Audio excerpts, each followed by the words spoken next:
ദൈവ തിരുനാമത്തിന് മഹത്വമുണ്ടാകട്ടെ. ഇന്ന് 238 ദിവസം. 1 ശമൂവേൽ 2 അധ്യായം, യെശയ്യാ പ്രവാചകന്റെ പുസ്തകം 54 അധ്യായവും യൂദയുടെ ലേഖനവും നമുക്ക് ധ്യാനത്തോടെ വായിക്കാം.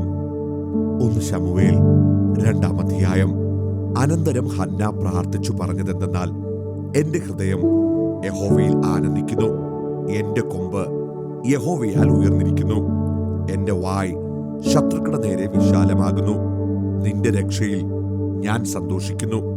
യഹോവയെ പോലെ പരിശുദ്ധനില്ല, നീയല്ലാതെ ഒരുത്തനുമില്ലല്ലോ. നമ്മുടെ ദൈവത്തെ പോലെ ഒരു പാറയുമില്ല. ഡംഭിച്ച് ഇനി സംസാരിക്കരുത്. നിങ്ങളുടെ വായിൽ നിന്ന് അഹങ്കാരം പുറപ്പെടരുത്. യഹോവ ജ്ഞാനമുള്ള ദൈവം, അവൻ പ്രവൃത്തികളെ തൂക്കി നോക്കുന്നു. വീരന്മാരുടെ വില്ലു ഒടിഞ്ഞു പോകുന്നു, ഇടറിയവരോ ബലം ധരിക്കുന്നു. സമ്പന്നർ ആഹാരത്തിനായി കൂലിക്ക് നിൽക്കുന്നു, വിശന്നവർ വിശ്രമം പ്രാപിക്കുന്നു. മച്ചി 7 പ്രസവിക്കുന്നു, പുത്രസമ്പന്നയോ ക്ഷയിച്ചു പോകുന്നു. യഹോവ കൊല്ലുകയും ജീവിപ്പിക്കുകയും ചെയ്യുന്നു, പാതാളത്തിൽ ഇറക്കുകയും ഉദ്ധരിക്കുകയും ചെയ്യുന്നു. യഹോവ ദാരിദ്ര്യവും ഐശ്വര്യവും നൽകുന്നു, അവൻ താഴ്ത്തുകയും ഉയർത്തുകയും ചെയ്യുന്നു. അവൻ ദരിദ്രനെ പൊടിയിൽ നിന്ന് നിവർത്തുന്നു, അഗതിയെ കുപ്പയിൽ നിന്ന് ഉയർത്തുന്നു. പ്രഭുക്കന്മാരോടുകൂടെ ഇരുത്തുവാനും മഹിമാസനം അവകാശമായി നൽകുവാനും തന്നെ. ഭൂതലങ്ങൾ യഹോവയ്ക്കുള്ളവ, ഭൂമണ്ഡലത്തെ അവയുടെ മേൽ വെച്ചിരിക്കുന്നു. തന്റെ വിശുദ്ധന്മാരുടെ കാലുകളെ അവൻ കാക്കുന്നു. ദുഷ്ടന്മാർ അന്ധകാരത്തിൽ മിണ്ടാതെയാകുന്നു, സ്വശക്തിയാൽ ഒരുത്തനും ജയിക്കയില്ല. യഹോവയോട് എതിർക്കുന്നവൻ തകർന്നു പോകുന്നു, അവൻ ആകാശത്ത് നിന്ന് അവരുടെ മേൽ ഇടിവെട്ടിക്കുന്നു. യഹോവ ഭൂസിമവാസികളെ വിധിക്കുന്നു, തന്റെ രാജാവിന് ശക്തി കൊടുക്കുന്നു, തന്റെ അഭിഷക്തന്റെ കൊമ്പ് ഉയർത്തുന്നു. പിന്നെ എൽക്കാന രാമയിൽ തന്റെ വീട്ടിലേക്ക് പോയി. ബാലൻ പുരോഹിതനായ ഏലിയുടെ മുമ്പിൽ യഹോവയ്ക്ക് ശുശ്രൂഷ ചെയ്തു പോന്നു. എന്നാൽ ഏലിയുടെ പുത്രന്മാർ നീചന്മാരും യഹോവയെ ഓർക്കാത്തവരുമായിരുന്നു. ഈ പുരോഹിതന്മാർ ജനത്തോട് ആചരിച്ച വിധം എങ്ങനെയെന്നാൽ, വല്ലവരും ഒരു യാഗം കഴിക്കുമ്പോൾ മാംസം വേവിക്കുന്ന സമയത്ത് പുരോഹിതന്റെ ബാല്യക്കാരൻ കയ്യിൽ മുപ്പല്ലിയുമായി വന്ന് കലത്തിലോ ഉരുളിയിലോ കുട്ടകത്തിലോ ചട്ടിയിലോ കുത്തും. മുപ്പല്ലിയിൽ പിടിച്ചതൊക്കെയും പുരോഹിതൻ എടുത്തുകൊള്ളും. ശീലോവിൽ വരുന്ന എല്ലാ ഇസ്രായേലരോടും അവർ അങ്ങനെ ചെയ്യും. മേധസ് ദഹിപ്പിക്കും മുമ്പേ പുരോഹിതന്റെ ബാല്യക്കാരൻ വന്ന് യാഗം കഴിക്കുന്നവനോട്, പുരോഹിതന് വറുപ്പാൻ മാംസം തരിക, പച്ച മാംസമല്ലാതെ വേവിച്ചത് അവൻ വാങ്ങുകയില്ല എന്ന് പറയും. മേധസ് ദഹിപ്പിച്ചു കഴിയട്ടെ, അതിന്റെ ശേഷം നീ ആഗ്രഹിക്കുന്നിടത്തോളം എടുത്തുകൊള്ള എന്ന് അവനോട് പറഞ്ഞാൽ അവൻ അവനോട്, അല്ല, ഇപ്പോൾ തന്നെ തരണം, അല്ലെങ്കിൽ ഞാൻ ബലാൽക്കാരനെ എടുക്കുമെന്ന് പറയും. അങ്ങനെ ആ യൗവനക്കാർ യഹോവയുടെ വഴിപാട് നിന്ദിച്ചതുകൊണ്ട് അവരുടെ പാപം യഹോവയുടെ സന്നിധിയിൽ ഏറ്റവും വലിയതായിരുന്നു. ശമൂവേൽ എന്ന ബാലനോ പഞ്ഞിനൂൽ കൊണ്ടുള്ള അങ്കി ധരിച്ച് യഹോവയുടെ സന്നിധിയിൽ ശുശ്രൂഷ ചെയ്തു പോന്നു. അവന്റെ അമ്മ ആണ്ടുതോറും ഒരു ചെറിയ അങ്കി ഉണ്ടാക്കി തന്റെ ഭർത്താവിനോട് കൂടെ വർഷാന്തര യാഗം കഴിപ്പാൻ വരുമ്പോൾ അവന് കൊണ്ടുവന്നു കൊടുക്കും. എന്നാൽ ഏലി എൽക്കാനയെയും അവന്റെ ഭാര്യയെയും അനുഗ്രഹിച്ചു. ഈ സ്ത്രീ യഹോവയ്ക്ക് കഴിച്ച നിവേദ്യത്തിനു പകരം യഹോവ അവളിൽ നിന്ന് നിനക്ക് സന്തതിയെ നൽകുമാറാകട്ടെ എന്ന് പറഞ്ഞു. പിന്നെ അവർ തങ്ങളുടെ വീട്ടിലേക്ക് പോയി. യഹോവ ഹന്നയെ കടാക്ഷിച്ചു. അവൾ ഗർഭം ധരിച്ച് 3 പുത്രന്മാരെയും 2 പുത്രിമാരെയും പ്രസവിച്ചു. ശമൂവേൽ ബാലനോ യഹോവയുടെ സന്നിധിയിൽ വളർന്നു വന്നു. ഏലി വൃദ്ധനായാറെ അവന്റെ പുത്രന്മാർ എല്ലാ ഇസ്രായേലിനോടും ചെയ്തതൊക്കെയും സമാഗമന കൂടാരത്തിന്റെ വാതിൽക്കൽ സേവ ചെയ്യുന്ന സ്ത്രീകളോട് ശയിക്കുന്നതും അവൻ കേട്ടു. അവൻ അവരോട്, നിങ്ങൾ ഈ വക ചെയ്യുന്നതെന്ത്?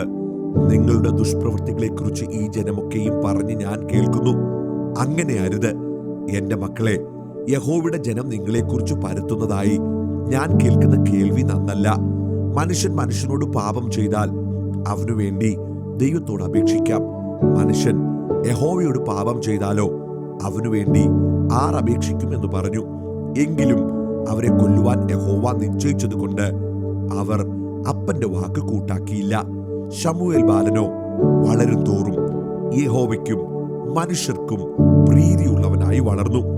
അനന്തരം ഒരു ദൈവപുരുഷൻ ഏലിയുടെ അടുക്കൽ വന്ന് അവനോട് പറഞ്ഞത്, യഹോവ ഇപ്രകാരം അരുളി ചെയ്യുന്നു, നിന്റെ പിതൃഭവനം മിസ്രയീമിൽ ഫറവോന്റെ ഗൃഹത്തിന് അടിമകളായിരുന്നപ്പോൾ ഞാൻ അവർക്ക് വെളിപ്പെട്ടു നിശ്ചയം. എന്റെ യാഗപീഠത്തിന്മേൽ കയറുവാനും ധൂപം കാട്ടുവാനും എന്റെ സന്നിധിയിൽ ഏഫോദ് ധരിപ്പാനും ഞാൻ അവനെ ഇസ്രായേലിന്റെ സകല ഗോത്രത്തിൽ നിന്നും എനിക്ക് പുരോഹിതനായി തിരഞ്ഞെടുത്തു. ഇസ്രായേൽ മക്കളുടെ സകല ദഹനയാഗങ്ങളെയും ഞാൻ നിന്റെ പിതൃഭവനത്തിന് കൊടുത്തു. തിരുനിവാസത്തിൽ അർപ്പിപ്പാൻ ഞാൻ കൽപ്പിച്ചിട്ടുള്ള എന്റെ യാഗവും വഴിപാടും നിങ്ങൾ ചവിട്ടുകയും എന്റെ ജനമായ ഇസ്രായേലിന്റെ എല്ലാ വഴിപാടുകളിലും പ്രധാന ഭാഗം കൊണ്ട് നിങ്ങളെ തന്നെ കൊഴുപ്പിപ്പാൻ തക്കവണ്ണം നീ നിന്റെ പുത്രന്മാരെ എന്നേക്കാൾ ബഹുമാനിക്കുകയും ചെയ്യുന്നതെന്ത്? ആകയാൽ ഇസ്രായേലിന്റെ ദൈവമായ യഹോവ ഇപ്രകാരം അരുളി ചെയ്യുന്നു, നിന്റെ ഭവനവും നിന്റെ പിതൃഭവനവും എന്റെ സന്നിധിയിൽ നിത്യം പരിചരിക്കുമെന്ന് ഞാൻ കൽപ്പിച്ചിരുന്നു നിശ്ചയം. ഇപ്പോഴോ യഹോവ അരുളി ചെയ്യുന്നത്, അങ്ങനെ ഒരിക്കലും ആകയില്ല. എന്നെ മാനിക്കുന്നവനെ ഞാൻ മാനിക്കും, എന്നെ നിന്ദിക്കുന്നവർ നിന്ദിതരാകും. നിന്റെ ഭവനത്തിൽ ഒരു വൃദ്ധനും ഉണ്ടാകാതെ വണ്ണം ഞാൻ നിന്റെ ഭുജവും നിന്റെ പിതൃഭവനത്തിന്റെ ഭുജവും തകർത്തു കളയുന്ന നാളുകൾ ഇതാ വരുന്നു. ഇസ്രായേലിന് ലഭിപ്പാനുള്ള എല്ലാ നന്മകളുടെയും മധ്യേ നീ തിരുനിവാസത്തിൽ ഒരു പ്രതിയോഗിയെ കാണും. നിന്റെ ഭവനത്തിൽ ഒരു നാളും ഒരു വൃദ്ധൻ ഉണ്ടാകുകയുമില്ല. നിന്റെ കണ്ണ് ക്ഷയിപ്പാനും നിന്റെ ഹൃദയം വ്യസനിപ്പാനും ഞാൻ നിന്റെ ഭവനത്തിൽ ഒരുത്തനെ എന്റെ യാഗപീഠത്തിൽ നിന്ന് ഛേദിച്ചു കളയാതെ വെച്ചേക്കും. നിന്റെ ഭവനത്തിലെ സന്താനമൊക്കെയും പുരുഷപ്രായത്തിൽ മരിക്കും. നിന്റെ 2 പുത്രന്മാരായ ഹൊഫ്നിക്കും ഫീനഹാസിനും ഭവിപ്പാനിരിക്കുന്നത് നിനക്കൊരു അടയാളമാകും. അവർ ഇരുവരും ഒരു ദിവസത്തിൽ തന്നെ മരിക്കും. എന്നാൽ എന്റെ പ്രസാദവും ഹിതവും അനുഷ്ഠിക്കുന്ന ഒരു വിശ്വസ്ത പുരോഹിതനെ ഞാൻ എനിക്ക് എഴുന്നേൽപ്പിക്കും. അവന് ഞാൻ സ്ഥിരമായൊരു ഭവനം പണിയും. അവൻ എന്റെ അഭിഷക്തന്റെ മുമ്പാകെ നിത്യം പരിചരിക്കും. നിന്റെ ഭവനത്തിൽ ശേഷിച്ചിരിക്കുന്നവരെല്ലാം അവന്റെ അടുക്കൽ വന്ന് ഒരു വെള്ളിക്കാശിനും ഒരു അപ്പത്തിനുമായിട്ട് അവനെ കുമ്പിട്ട് ഒരു കഷ്ണം അപ്പം തിന്മാൻ ഇടവരേണ്ടതിന് എന്നെ ഒരു പുരോഹിതന്റെ വേലയ്ക്കാക്കണമേ എന്ന് അപേക്ഷിക്കും. യെശയ്യാവ് 54. പ്രസവിക്കാത്ത മച്ചിയെ ഘോഷിക്ക, നോവ് കിട്ടിയിട്ടില്ലാത്തവളെ പൊട്ടിയാർത്തു ഘോഷിക്ക. ഏകാഗ്രയുടെ മക്കൾ ഭർത്താവുള്ളവരുടെ മക്കളെക്കാൾ അധികമെന്ന് യഹോവ അരുളി ചെയ്യുന്നു. നിന്റെ കൂടാരത്തിന്റെ സ്ഥലത്തെ വിശാലമാക്കുക, നിന്റെ നിവാസങ്ങളുടെ തിരശീലകളെ അവർ നിവർക്കട്ടെ, തടുത്തു കളയരുത്. നിന്റെ കയറുകളെ നീട്ടുക, നിന്റെ കുറ്റികളെ ഉറപ്പിക്ക. നീ ഇടത്തോട്ടും വലത്തോട്ടും പരക്കും. നിന്റെ സന്തതി ജാതികളുടെ ദേശം കൈവശമാക്കുകയും ശൂന്യ നഗരങ്ങളിൽ നിവാസികളെ പാർപ്പിക്കുകയും ചെയ്യും. ഭയപ്പെടേണ്ട, നീ ലജ്ജിച്ചു പോകയില്ല. ഭ്രമിക്കേണ്ട, നീ നാണിച്ചു പോകയില്ല. നിന്റെ യൗവനത്തിലെ ലജ്ജ നീ മറക്കും. നിന്റെ വൈദ്യവ്യത്തിലെ നിന്ന ഇനി ഓർക്കയുമില്ല. നിന്റെ സൃഷ്ടാവാകുന്നു നിന്റെ ഭർത്താവ്, സൈന്യങ്ങളുടെ യഹോവ എന്നാകുന്നു അവന്റെ നാമം. ഇസ്രായേലിന്റെ പരിശുദ്ധനാകുന്നു നിന്റെ വീണ്ടെടുപ്പുകാരൻ. സർവഭൂമിയുടെയും ദൈവമെന്ന് അവൻ വിളിക്കപ്പെടുന്നു. ഉപേക്ഷിക്കപ്പെട്ട് മനോവ്യസനത്തിലിരിക്കുന്ന സ്ത്രീ എന്ന പോലെ യഹോവ നിന്നെ വിളിച്ചിരിക്കുന്നു. യൗവനത്തിൽ വിവാഹം ചെയ്തിട്ട് തള്ളിക്കളഞ്ഞ ഭാര്യയെ എന്ന പോലെ തന്നെയെന്ന് നിന്റെ ദൈവം അരുളി ചെയ്യുന്നു. അല്പനേരത്തേക്ക് മാത്രം ഞാൻ നിന്നെ ഉപേക്ഷിച്ചു, എങ്കിലും മഹാകരുണയോടെ ഞാൻ നിന്നെ ചേർത്തുകൊള്ളും. ക്രോധാധിക്യത്തിൽ ഞാൻ ക്ഷണനേരത്തേക്ക് എന്റെ മുഖം നിനക്ക് മറച്ചു, എങ്കിലും നിത്യതയോടെ ഞാൻ നിന്നോട് കരുണ കാണിക്കുമെന്ന് നിന്റെ വീണ്ടെടുപ്പുകാരനായ യഹോവ അരുളി ചെയ്യുന്നു. ഇതെനിക്ക് നോഹയുടെ വെള്ളങ്ങൾ പോലെയാകുന്നു. നോഹയുടെ വെള്ളങ്ങൾ ഇനി ഭൂമിയെ മുക്കിക്കളകയില്ല എന്ന് ഞാൻ സത്യം ചെയ്തതുപോലെ ഞാൻ നിന്നോട് കോപിക്കുകയോ നിന്നെ ഭത്സിക്കുകയോ ഇല്ല എന്ന് ഞാൻ സത്യം ചെയ്തിരിക്കുന്നു. പർവ്വതങ്ങൾ മാറിപ്പോകും, കുന്നുകൾ നീങ്ങിപ്പോകും, എങ്കിലും എന്റെ ദയ നിന്നെ വിട്ടുമാറുകയില്ല. എന്റെ സമാധാന നിയമം നീങ്ങിപ്പോകുകയുമില്ല എന്ന് നിന്നോട് കരുണയുള്ള യഹോവ അരുളി ചെയ്യുന്നു. അരിഷ്ടയും കൊടുങ്കാറ്റിനാൽ അടിക്കപ്പെട്ട് ആശ്വാസമറ്റവളും ആയുള്ളവേ, ഞാൻ നിന്റെ കല്ല് അഞ്ജനത്തിൽ പതിക്കുകയും നീലക്കല്ലുകൊണ്ട് നിന്റെ അടിസ്ഥാനമിടുകയും ചെയ്യും. ഞാൻ നിന്റെ താഴികക്കുടങ്ങളെ പത്മരാഗം കൊണ്ടും നിന്റെ ഗോപുരങ്ങളെ പുഷ്പരാഗം കൊണ്ടും നിന്റെ അറ്റങ്ങളെയൊക്കെയും മനോഹരമായ കല്ലുകൊണ്ടും ഉണ്ടാക്കും. നിന്റെ മക്കൾ എല്ലാവരും യഹോവയാൽ ഉപദേശിക്കപ്പെട്ടവരും നിന്റെ മക്കളുടെ സമാധാനം വലിയതുമായിരിക്കും. നീതിയാൽ നീ സ്ഥിരമായി നിൽക്കും. നീ പീഡനത്തോട് അകന്നിരിക്കും, നിനക്ക് ഭയപ്പെടുവാനില്ലല്ലോ. ഭീഷണിയോട് നീ അകന്നിരിക്കും, അത് നിന്നോട് അടുത്തു വരികയില്ല. ഒരുത്തൻ നിന്നോട് കലശൽ കൂടുന്നുവെങ്കിൽ അത് എന്റെ ഹിതപ്രകാരമല്ല. ആരെങ്കിലും നിന്നോട് കലശൽ കൂടിയാൽ അവൻ നിന്റെ നിമിത്തം വീഴും. തീക്കനലൂതി പണി ചെയ്ത് ഓരോ ആയുധം തീർക്കുന്ന കൊല്ലനെ ഞാൻ സൃഷ്ടിച്ചിരിക്കുന്നു. നശിപ്പിപ്പാൻ സംഹാരകനെയും ഞാൻ സൃഷ്ടിച്ചിരിക്കുന്നു. നിനക്ക് വിരോധമായി ഉണ്ടാക്കുന്ന യാതൊരു ആയുധവും ഫലിക്കയില്ല. ന്യായവിസ്താരത്തിൽ നിനക്ക് വിരോധമായി എഴുന്നേൽക്കുന്ന എല്ലാ നാവിനെയും നീ കുറ്റം വിധിക്കും. യഹോവയുടെ ദാസന്മാരുടെ അവകാശവും എന്റെ പക്കൽ നിന്നുള്ള അവരുടെ നീതിയും ഇത് തന്നെ ആകുന്നുവെന്ന് യഹോവ അരുളി ചെയ്യുന്നു. യൂദാ എഴുതിയ ലേഖനം. യേശുക്രിസ്തുവിന്റെ ദാസനും യാക്കോബിന്റെ സഹോദരനുമായ യൂദാ, പിതാവായ ദൈവത്തിൽ സ്നേഹിക്കപ്പെട്ടും യേശുക്രിസ്തുവിനായി സൂക്ഷിക്കപ്പെട്ടും ഇരിക്കുന്നവരായ വിളിക്കപ്പെട്ടവർക്ക് എഴുതുന്നത്, നിങ്ങൾക്ക് കരുണയും സമാധാനവും സ്നേഹവും വർദ്ധിക്കുമാറാകട്ടെ. പ്രിയരെ, നമുക്ക് പൊതുവിലുള്ള രക്ഷയെക്കുറിച്ച് നിങ്ങൾക്ക് എഴുതുവാൻ സകല പ്രയത്നവും ചെയ്യുകയിൽ വിശുദ്ധന്മാർക്ക് ഒരിക്കലായിട്ട് ഭരമേൽപ്പിച്ചിരിക്കുന്ന വിശ്വാസത്തിനു വേണ്ടി പോരാടേണ്ടതിന് പ്രബോധിപ്പിച്ചെഴുതുവാൻ ആവശ്യമെന്ന് എനിക്ക് തോന്നി. നമ്മുടെ ദൈവത്തിന്റെ കൃപയെ ദുഷ്കാമ പ്രവൃത്തിക്ക് ഹേതുവാക്കി ഏകനാഥനും നമ്മുടെ കർത്താവുമായ യേശുക്രിസ്തുവിനെ നിഷേധിക്കുന്ന അഭക്തരായ ചില മനുഷ്യർ നുഴഞ്ഞു വന്നിരിക്കുന്നു. അവരുടെ ഈ ശിക്ഷാവിധി പണ്ട് തന്നെ എഴുതിയിരിക്കുന്നു. നിങ്ങളോ സകലവും ഒരിക്കൽ അറിഞ്ഞുവെങ്കിലും നിങ്ങളെ ഓർപ്പിപ്പാൻ ഞാൻ ഇച്ഛിക്കുന്നതെന്തെന്നാൽ, കർത്താവ് ജനത്തെ മിസ്രയീമിൽ നിന്ന് രക്ഷിച്ചിട്ടും വിശ്വസിക്കാത്തവരെ പിന്നത്തേതിൽ നശിപ്പിച്ചു.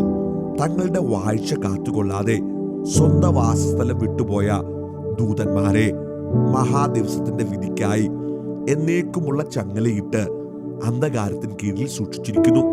അതുപോലെ സോദോമും ഗോമോറയും ചുറ്റുമുള്ള പട്ടണങ്ങളും അവർക്ക് സമമായി ദുർനടപ്പ് ആചരിച്ച് അന്യജഡം മോഹിച്ചു നടന്നതിനാൽ നിത്യാഗ്നിയുടെ ശിക്ഷാവിധി സഹിച്ചുകൊണ്ട് ദൃഷ്ടാന്തമായി കിടക്കുന്നു.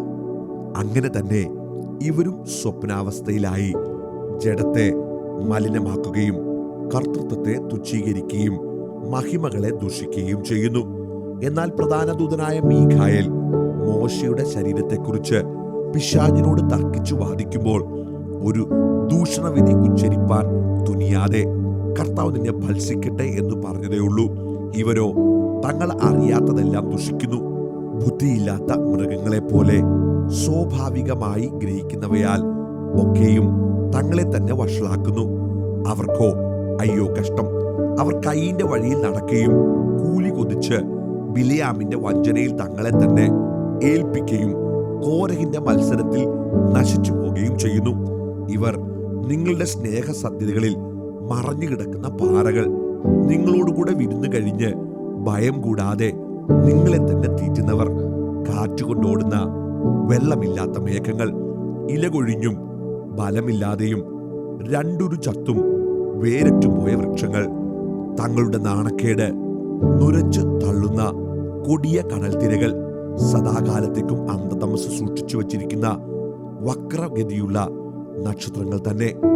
ആദാം മുതൽ ഏഴാമനായ ഹാനോക്കും ഇവരെക്കുറിച്ച്, ഇതാ കർത്താവ് എല്ലാവരെയും വിധിപ്പാനും അവർ അഭക്തിയോട് ചെയ്ത ഭക്തിവിരുദ്ധമായ സകല പ്രവൃത്തികളും നിമിത്തം ഭക്തികെട്ട പാപികൾ തന്റെ നേരെ പറഞ്ഞ സകല നിഷ്ഠൂരങ്ങളും നിമിത്തവും ഭക്തികെട്ടവരെയൊക്കെയും ബോധം വരുത്തുവാനും 1000 വിശുദ്ധന്മാരോടുകൂടെ വന്നിരിക്കുന്നുവെന്ന് പ്രവചിച്ചു.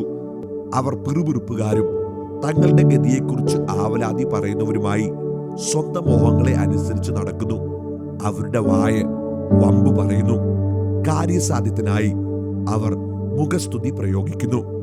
നിങ്ങളോ പ്രിയരെ, നമ്മുടെ കർത്താവായ യേശുക്രിസ്തുവിന്റെ അപ്പോസ്തലന്മാർ മുൻപറഞ്ഞ വാക്കുകളെ ഓർപ്പിൻ. അന്ത്യകാലത്ത് ഭക്തികെട്ട മോഹങ്ങളെ അനുസരിച്ച് നടക്കുന്ന പരിഹാസികൾ ഉണ്ടാകുമെന്ന് അവർ നിങ്ങളോട് പറഞ്ഞുവല്ലോ. അവർ ഭിന്നത ഉണ്ടാക്കുന്നവർ, പ്രാകൃതന്മാർ, ആത്മാവില്ലാത്തവർ. നിങ്ങളോ പ്രിയമുള്ളവരെ, നിങ്ങളുടെ അതിവിശുദ്ധ വിശ്വാസത്തെ ആധാരമാക്കി നിങ്ങൾക്ക് തന്നെ ആത്മീക വർധന വരുത്തിയും പരിശുദ്ധാത്മാവിൽ പ്രാർത്ഥിച്ചും നിത്യജീവനായിട്ട് നമ്മുടെ കർത്താവായ യേശുക്രിസ്തുവിന്റെ കരുണയ്ക്കായി കാത്തിരുന്നും കൊണ്ട് ദൈവസ്നേഹത്തിൽ നിങ്ങളെ തന്നെ സൂക്ഷിച്ചുകൊള്ളുവിൻ. സംശയിക്കുന്നവരായ ചിലരോട് കരുണ ചെയ്യുവിൻ. ചിലരെ തീയിൽ നിന്ന് വലിച്ചെടുത്ത് രക്ഷിപ്പീൻ. ജഡത്താൽ കറ പിടിച്ച അങ്കി പോലും പകച്ചുകൊണ്ട് ചിലർക്ക് ഭയത്തോടെ കരുണ കാണിപ്പീൻ. വീഴാതെ വണ്ണം നിങ്ങളെ സൂക്ഷിച്ച് തന്റെ മഹിമാസന്നിധിയിൽ കളങ്കമില്ലാത്തവരായി ആനന്ദത്തോടെ നിർത്തുവാൻ ശക്തിയുള്ളവന് നമ്മുടെ കർത്താവായ യേശുക്രിസ്തു മുഖാന്തരം നമ്മുടെ രക്ഷിതാവായ ഏക ദൈവത്തിന് തന്നെ സർവകാലത്തിനു മുമ്പേ ഇപ്പോഴും സദാകാലത്തോളവും തേജസ്സും മഹിമയും ബലവും അധികാരവും ഉണ്ടാകുമാറാകട്ടെ. ആമേൻ.